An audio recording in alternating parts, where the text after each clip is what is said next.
Students, अगर आपको ये वीडियो हेल्पफुल लगी तो do like it and also subscribe my channel for many more updates.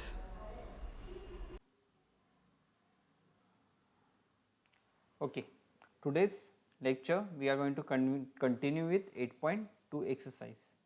So 8.2 का हमारा क्वेश्चन नंबर थर्ड वन चल रहा है. Okay, so 8.2 exercise question number 3, please read it out. What is the question? ABCD is a rectangle and PQRS are midpoints of side AB, BC, CD and DA. Now we have to prove a quadrilateral PQRS. So the figure is not provided in the question. Let's draw the figure. So ये मैंने पहले एक rectangle draw किया. Okay, फिर मुझे mid points लेना है, तो मैं क्या करता हूँ, ABCD ये हमारा rectangle. Okay, now I am joining the mid points. P ये किसका, AB का मिड पॉइंट है, 10. देन माई Q, फिर मैं R और S और ये PS ज्वाइन कर. अब हमें क्वाड्रिलेटरल PQRS को रोम्बस प्रूव करना है. तो late us right given quadrilateral ABCD is a rectangle in which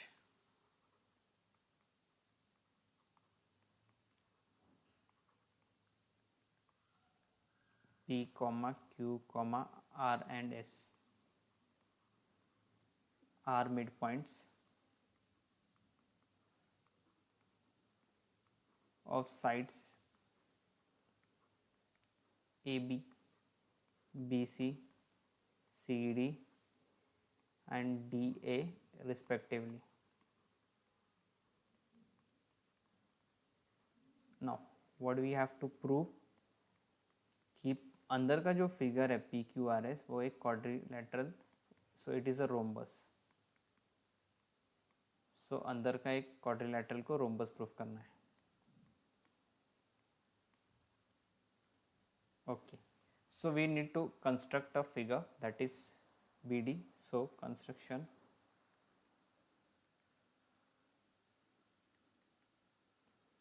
the construction will be join BD. Okay, now proof. Proof will begin with triangle ABD. Concentrate on ABD. In triangle ABD, so ABD triangle में PQ will be, P and Q are midpoints, so we'll write P is midpoint of AB, also Q is midpoint of AD. So by midpoint theorem I can say PQ parallel to BD and PQ half of BD. और इसका reason क्या होगा, by mid point theorem.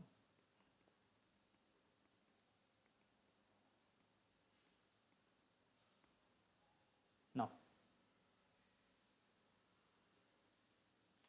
So ABD triangle में आपको ये जो है ये PQ पैरेलल टू BD मिल चुका है. Now let's go to in triangle BCD. So BCD में क्या बोलेंगे, S is midpoint of BC, R is midpoint of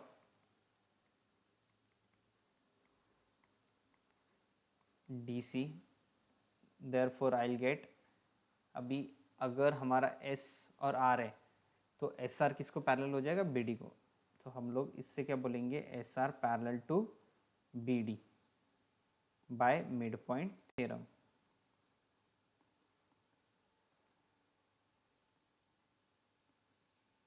And SR shall be equal to half of BD.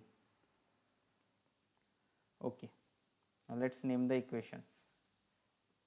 1, equation number 2, equation number 3 and equation number 4. So 1, 2, 3, 4. What is the conclusion drawn? From 1 and 3. Can you see 1 and 3? ये first और second 3। इसमें क्या है हमारे पास P Q B D को parallel है और एस आर भी बी डी को पैरेलल है, यानी पी क्यू और एस आर ये क्या हो गए पैरेलल सेगमेंट्स। वैसे पी क्यू और एस आर इक्वल भी हो जाएंगे। So quadrilateral A B P Q R S A क्या हो गया is a parallelogram.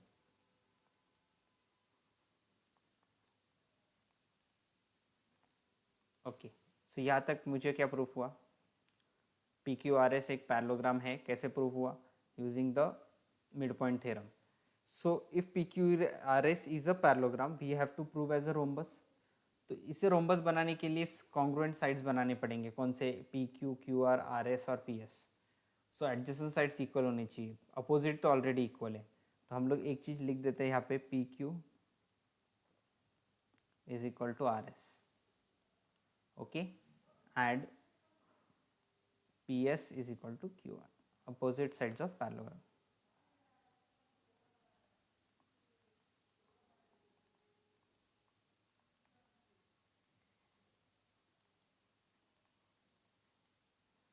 Now till here if you are clear, question number 3 का पार्ट जो कि यहाँ तक हमने क्या प्रूफ किया, वी हैव कम टू, इस फिगर में यहाँ तक क्या आ गया हमारे पास, we have obtained a parallelogram. अब यही पैरेललोग्राम के आगे का पार्ट क्या है, सिर्फ इसी पैरेललोग्राम को कन्वर्ट करना है रोम्बस में। तो सारे साइड्स इक्वल दिखा दोगे तो it can be prove. Let's see how to do that thing now. So we have to prove that the PQRS is a parallelogram. Now, first statement you will write, अब AD equal to, Seema AD और BC equal होगा, yes or no? What is the reason? Opposite sides of rectangle, they are opposite sides of rectangle. Okay, if I multiply half on both sides, half AD is equal to half BC. See out, half AD and half BC. Can I write QD and SC? Yes, I can write QD and SC. क्यों लिखा मैंने, because देखो AD और BC equal है, AD का half QD होगा क्योंकि वहाँ पे Q मिड पॉइंट है।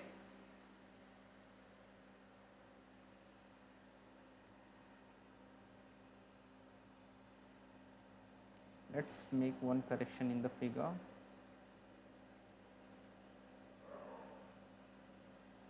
There is one correction, we have gone corresponding sides शायद गलत लिख दिए यहाँ पे। P AB का मिड पॉइंट था, Q was mid point of BC। सो यहाँ पे थोड़ा सा मैं चेंज कर देता हूँ फिगर, कंसेप्ट वही रहेगा, सिर्फ ये जो करेक्शन है ये कर लेते हैं। अकॉर्डिंग टू फिगर जाना था तो यहाँ P R, यहाँ पे Q will be mid point of BC and R is mid point of CD and AD का मिड पॉइंट होगा S।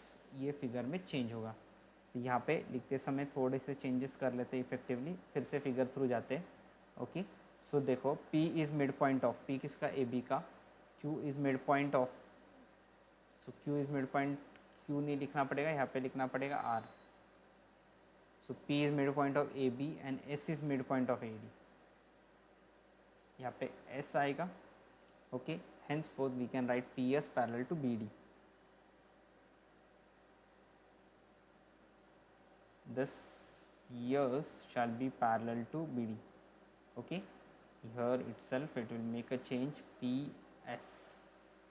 यहाँ पे DC का midpoint R है और S के लिए यहाँ पे Q लिखना पड़ेगा।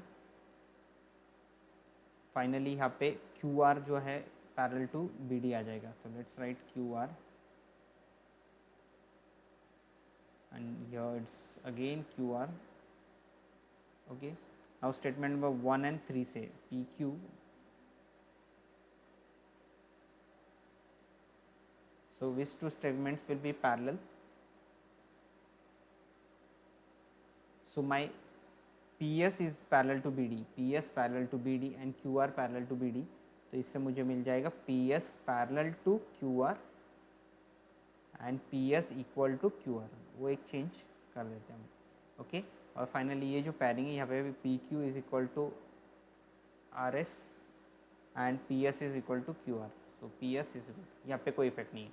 ओके, कुछ चेंजेस ज़्यादा नहीं किए, पी जो वैल्यू थे यहाँ पे वो करस्पॉन्डिंग लिया है हमने वापस से एज पर क्वेश्चन, और इफेक्टिवली वहाँ पे सिर्फ वर्डिंग चेंज हुए, pattern is same.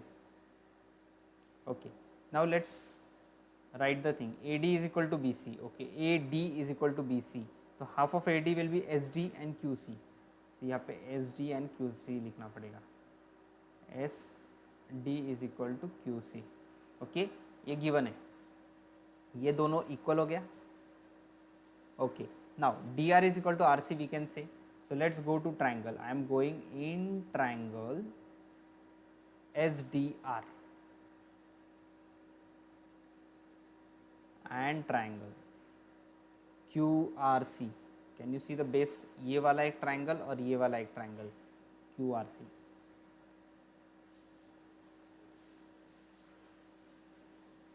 Now let us express the things. So I will say first thing SD equal to QC ऊपर निकाला है. फिर दूसरी चीज DR और RC इक्वल है बिकॉज वो मिड पॉइंट होगा. R is mid point of DC. Okay, ये कहाँ से? From statement number 7, statement number 6, 1 2 3 4 5 statement बना देते हैं. चलो, अब DR और RC इक्वल है. कौन से? ये और ये इक्वल है. और आपके पास SDR और QCR इक्वल होगा. Yes, SDR is equal to QCR. Both are 90 degree angles. Finally my triangle SDR equal to triangle QRC.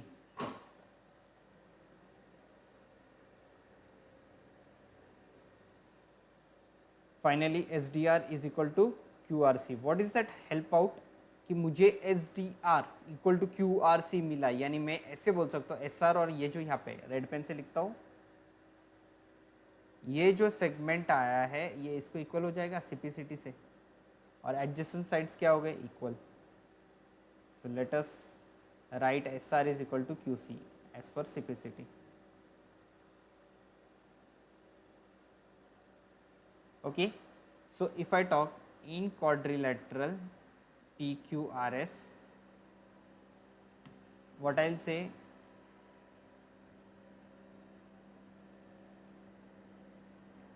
quadrilateral PQRS is a parallelogram with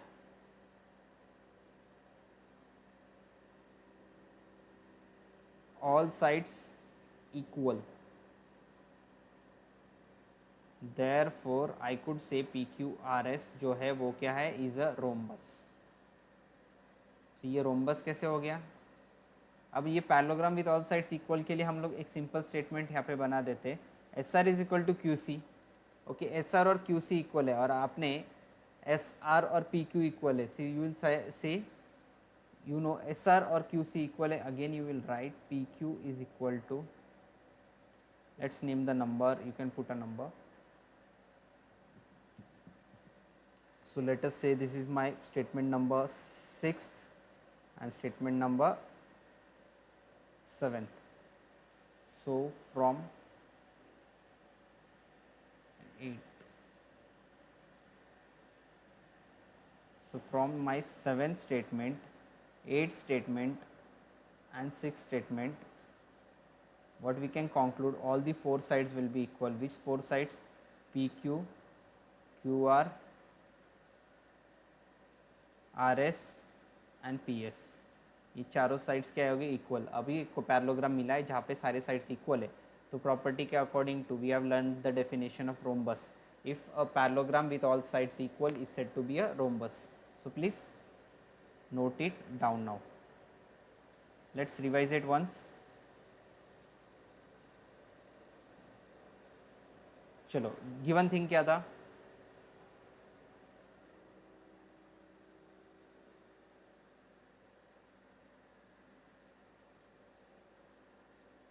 what was the given thing, let's once again go through.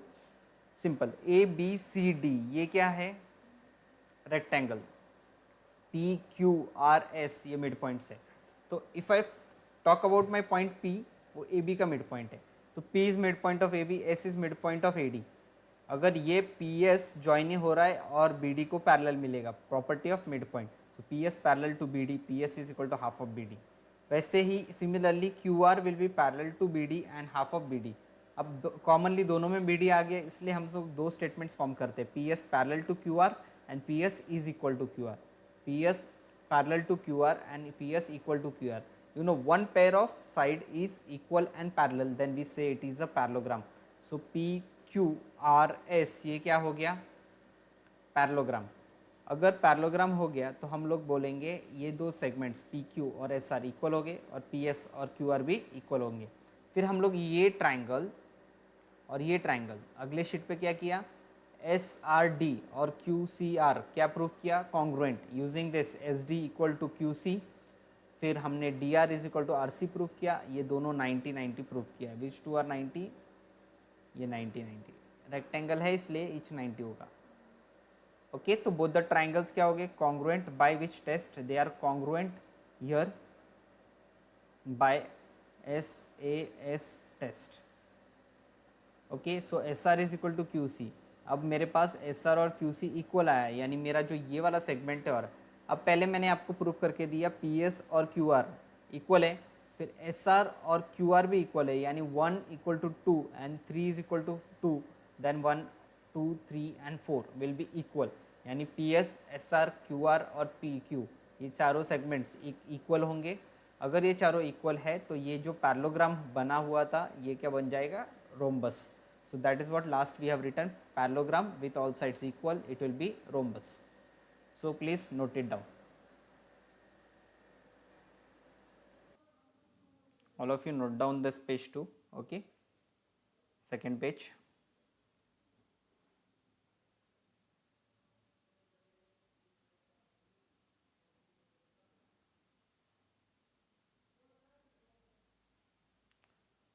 Okay. Let's move to the fourth question. यहाँ पे देखिए fourth question को पढ़ते हैं.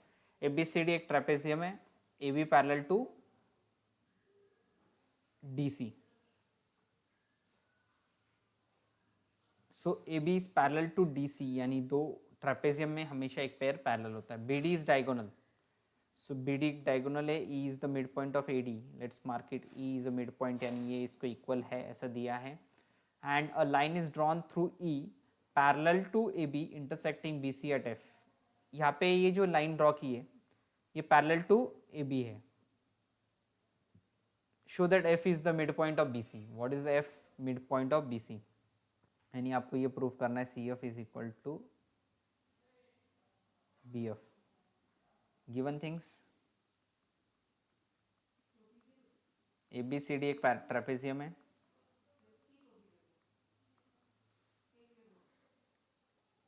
Trapezium में हमें A B parallel to D C दिया है एंड जो ई एफ है वो किसको पैरेलल है, ए बी को. Also they have given congruent mid point, E is a mid point, यानी D is equal to E A. ये दोनों इक्वल है, ये लाइन इसको पैरेलल है, D C is parallel to this. To prove क्या करना है, to prove we have to prove f is midpoint of BC. That is, you have to prove that the segment CF and FB are congruent. BF लिखते हैं. Okay, proof बहुत easy proof है, ध्यान देना, बहुत मस्त मजा आएगा. अब सबसे पहले ट्राइंगल, सबसे पहले चीज हम देखो, आप मुझे बताओ डी सी किसको पैरेलल है, ए बी को गिवन है, और ई एफ किसको पैरेलल है, ए बी को. अब मैं एक पॉइंट ऑफ इंटरसेक्शन लेता हूँ ओ. सो हम ये भी बोल सकते हैं कि D C parallel to A B and E F parallel तो डी सी और ई एफ भी तो पैरेलल होगा। ये लाइन इसको पैरेलल है और ये लाइन इसको पैरेलल है, इसलिए एक और दो लाइन डी सी और ई एफ ये पैरेलल हो गए। So from 1 and 2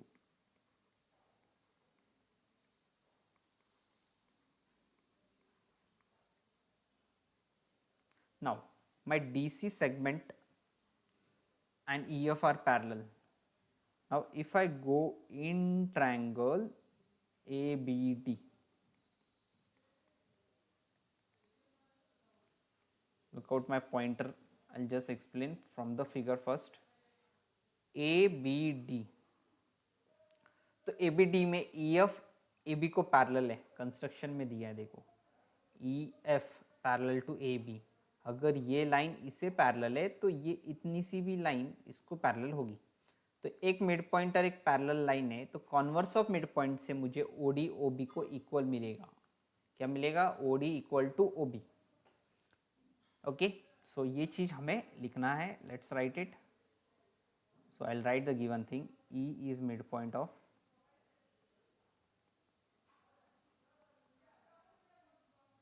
AD। Segment AD में E मिड पॉइंट है, also EF parallel to AB, तो मैं EF की जगह EO लिखता हूँ parallel to AB। So by converse of mid point theorem,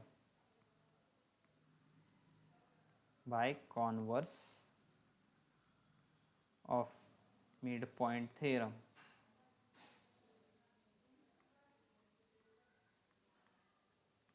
converse में क्या होना चाहिए गिवन? एक मिड पॉइंट और एक पैरेलल लाइन। तो ये एक मिड पॉइंट है और ये EO पैरेलल टू AB है, तो वी कैन से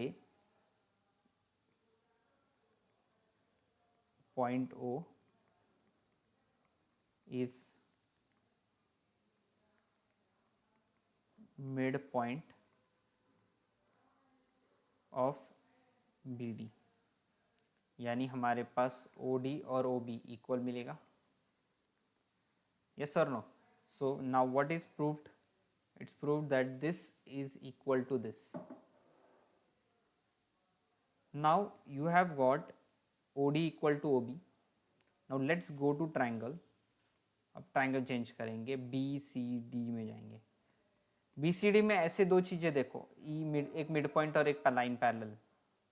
तो मुझे let's concentrate on my point यहाँ पे। ये वाले ट्राइंगल में देखो एक मिड पॉइंट कौन सा हो गया? OD और OB ये इक्वल है, यानी O is the mid point. उसके बाद OF और DC पैरेलल होगा क्या? तो OF पैरेलल टू DC। अगर आपका DC और EF पैरेलल है, DC और EF पैरेलल है, तो OF इतना सा पार्ट भी तो पैरेलल होगा। क्या बोल रहा हूँ मैं? DC और EF पैरेलल यहाँ पे निकाला है हमने, तो DC parallel to EF, so OF shall be parallel to DC। तो वही चीजें वापस रिपीट हुई। What are two things we have? We have point O as a mid point of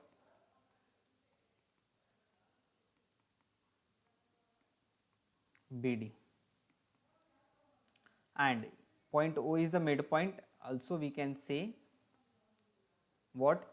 DC is parallel to EF, so we can also write DC parallel to OF, जो हमारे triangle का portion है। उसके बाद हमारे पास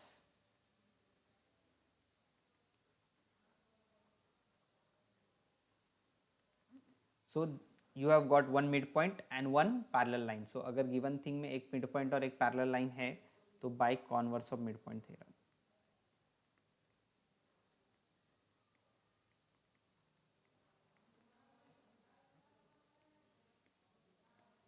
so the converse midpoint theorem says that point F is midpoint of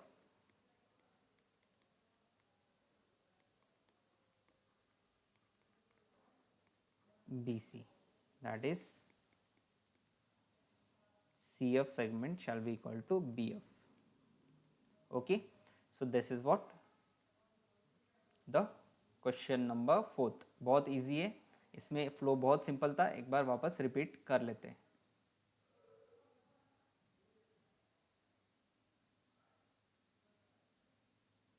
so what is the flow of the question? Trapezium है, तो ये DC पैरेलल टू AB है और E F parallel to A B है, इसके लिए ये line और ये लाइन, ये जो दो लाइन से ये भी पैरेलल हो गए फ्रॉम 1 and 2। ये फर्स्ट पार्ट। सेकेंड पार्ट में हमने ए बी डी ट्राइंगल लिया, कौन सा, ए बी डी। बहुत सिंपल चीज़ है, एकदम ध्यान देना। ई मिड पॉइंट है तो ये equal, E O parallel to A B, mid point and parallel है, इसलिए O D is equal to O B. फिर मैं ये वाले ट्राइंगल में जाऊंगा, इसमें बहुत सिंपल, ओ डी और ओ बी इक्वल है, O F parallel to D C, mid point और पैरेलल, तो इसकी वजह से क्या हो गया, सी एफ और एफ बी इक्वल हो गया। So therefore C F and F B is equal, so F is the mid point of B C. इतना इजी क्वेश्चन है, प्लीज नोट इट डाउन।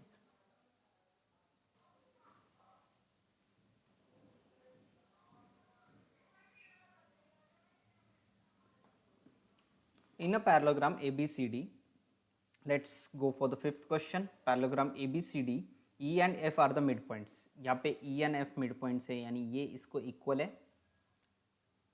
और F भी एक midpoint है, तो यहाँ पे एक midpoint यहाँ पे है। So E A B का midpoint है F B से। Show that the line segment AF EC and trisect the diagonal BD. अब ये ट्राइसेक्ट करता है, यानी आपको ये प्रूफ करना है कि जो डी पी है equal to P Q equal to B Q, ये तीनों भी इक्वल है, ये प्रूफ करना है। Red mark, let's I highlight with red mark, ये इसको इक्वल है ऐसे। गिवन थिंग्स लिखते हैं। मेन चीज क्या है, गिवन में पैरेललोग्राम मिला हुआ है ABCD।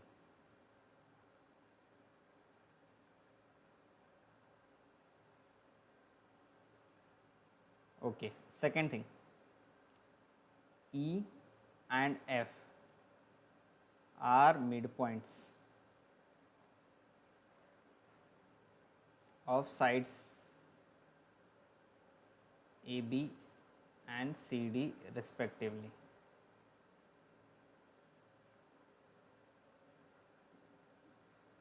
To prove ट्राइसेक्ट करता है, यानी आपको ये प्रूफ करना है कि जो मेरा डी पी है इक्वल टू पी क्यू है इक्वल टू क्यू बी है। And now will start the proof. Okay, givens होने के बाद let's start the proof. Okay, सबसे पहले मैं पैरेललोग्राम ABCD है,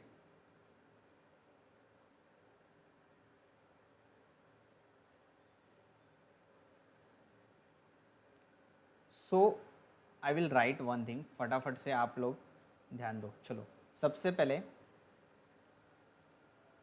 E is mid point of AB, यानी AE कॉन्ग्रुएंट टू B, और इसे मैं लिख सकता हूँ हाफ ऑफ AB। यस और नो? ये सीधा यही लिखता है। चलो, AE किसका हाफ है?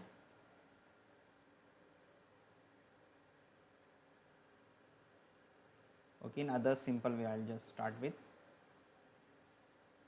Let's start with one more simple. ABCD क्या है? Parallelogram.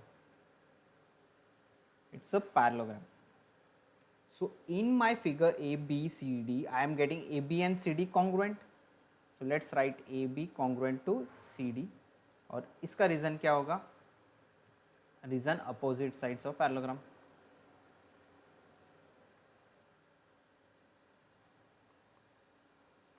Next thing, half of AB shall be equal to half of CD. What is my half AB? Half AB can be said as AE, लिख सकता हूँ मैं उसे AE। उसके बाद half of DC will be FC. Why? Because E and F are midpoints of segment of side AB and DC. तो ये mid point हुआ, तो हाफ ऑफ AB AE लिखा, हाफ ऑफ DC FC लिखा। उसके बाद मेरे पास D पैरेललोग्राम में AB पैरेलल टू DC होगा, तो उसकी जगह पे AE पैरेलल टू FC होगा।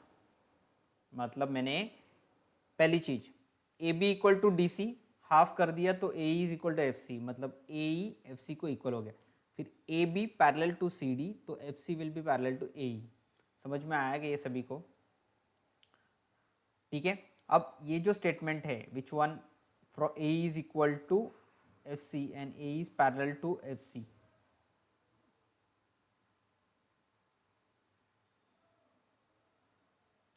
so from my 1 and 2 I will say quadrilateral AECF is a parallelogram.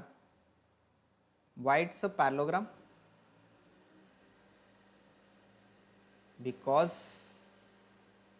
from 1 and 2 statement, मतलब आप अगर फर्स्ट और सेकंड स्टेटमेंट देख रहे हो तो AE और FC इक्वल मिले हैं, AE is parallel to FC ये भी मिला है, तो एक pair of opposite side parallel और इक्वल है, इसलिए क्वाड्रिलेटरल इज अ पैरेललोग्राम. अब आपका AEFC, can you see AECF, now this is a parallelogram. Then if I say in triangle ABP,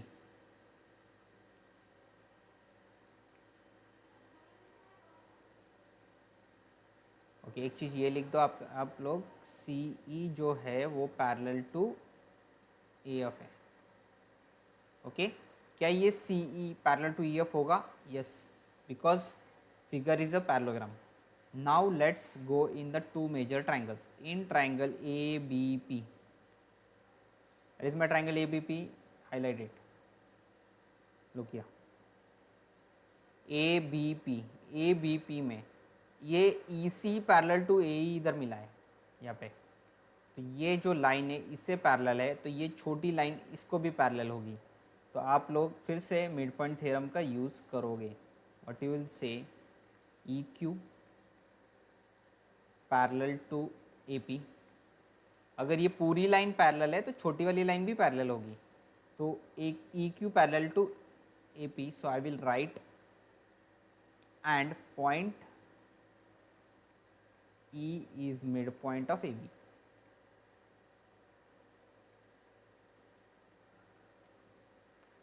Okay, so one midpoint and one line parallel, so PQ shall be equal to QB. Okay, in triangle, I'll go to see one more triangle, CQD. CQD में भी ये जो पूरी line है इसको parallel है, तो PF और CQ क्या ये पैरेलल हो सकते हैं? Yes, so I will write PF parallel to CQ, and also one midpoint is there, which one? You will say point F is midpoint of CD.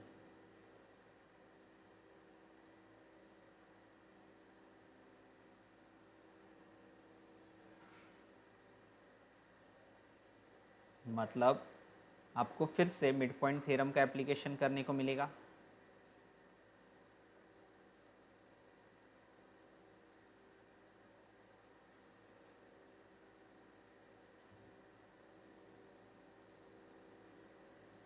Okay, so again in triangle CQD we could see the same picture. What is that same picture?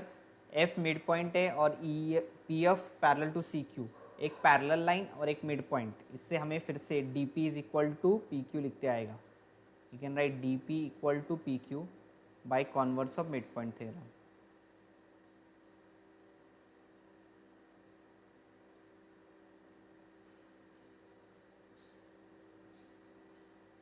Okay, now when you have DP equal to PQ and you have PQ is equal to QB, then let's name a number to them.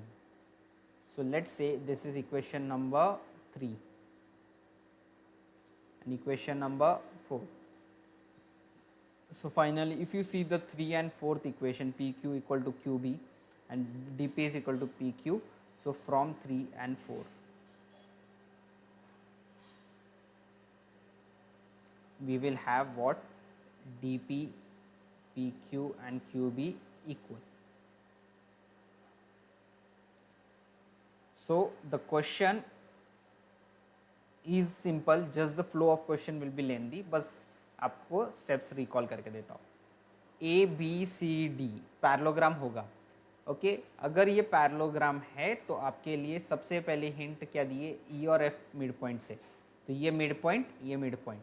आपका half of A B A E हो गया, half of D C F C हो गया। तो ये जो D C, ये जो सेगमेंट एफ सी है और ए ई है, ये क्या हो गए, इक्वल और पैरेलल।